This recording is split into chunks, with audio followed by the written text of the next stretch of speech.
এই গরমের দিনে কাঁচা আমের সিজনে যদি একটু কাঁচা আমের ভর্তা নাই খাই তাহলে তো একদমই চলে না। আজকে আপনাদের সাথে শেয়ার করতে যাচ্ছি খুব মজাদার একটি কাঁচা আমের ভর্তা।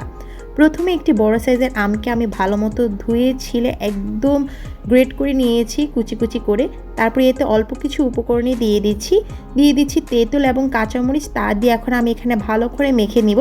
আর আজকের এই ভর্তাটি আমি কাঁচামরিচ দিয়েই বানাবো, মানে অল্প কিছু উপকরণেই বানিয়ে ফেলবো। ভালো করে একটু মেখে নিচ্ছি। তো দেখা যায় কাঁচা আম যখন মাখা হয় তখন সেরকম দেখা যায় একদম রস থাকে না।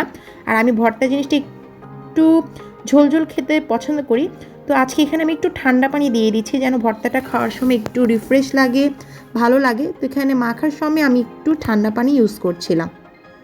তো তারপর যখন একটু মোটামুটি মাখা হয়ে গেছে তারপর এখানে আমি যে 10 টাকার দুধ থাকে, মানে গুঁড়া দুধ, সেটা দিয়ে দিচ্ছি। মানে গুঁড়া দুধ দিয়ে আমি জানি না আপনারা কয়জনে ভর্তা বানিয়ে খেয়েছেন, বাট ট্রাস্ট মি, গুঁড়া দুধ দিয়ে যদি এই ভর্তাটা বানিয়ে খান তাহলে কিন্তু অনেক অনেক অনেক বেশি মজা লাগবে। তারপর এখানে আমি চিনি, লবণ দিয়ে দিব, আর সাথে দিয়ে দিব কুচি করে রাখা ধনেপাতা। ব্যাস, এই উপকরণগুলো দিয়ে আজকে আমার ভর্তা মাখাটা হয়ে যাবে। তারপর এখানে আবার ভালো করে আমি এগুলোকে মেখে নিচ্ছি। কেউ যদি চান এখানে দেখা যায় যে বিট লবণ থাকে সেটাও দিতে পারেন, গুঁড়ামরিচ দিতে পারেন বা শুকনো মরিচও দিতে পারেন। বাট আজকে আমি ভর্তাটা করছি কাঁচা মরিচ দিয়ে, কারণ আমি সব সময় গুঁড়ামরিচ বা শুকনো মরিচ দিয়ে খাই, কাঁচা মরিচ দিয়ে খাওয়াটা খুব কম হয়। আর কাঁচা মরিচ দিয়ে কোনো ভর্তা যদি বানানো হয় সেটা কিন্তু অনেক বেশি ফ্লেভার হয়।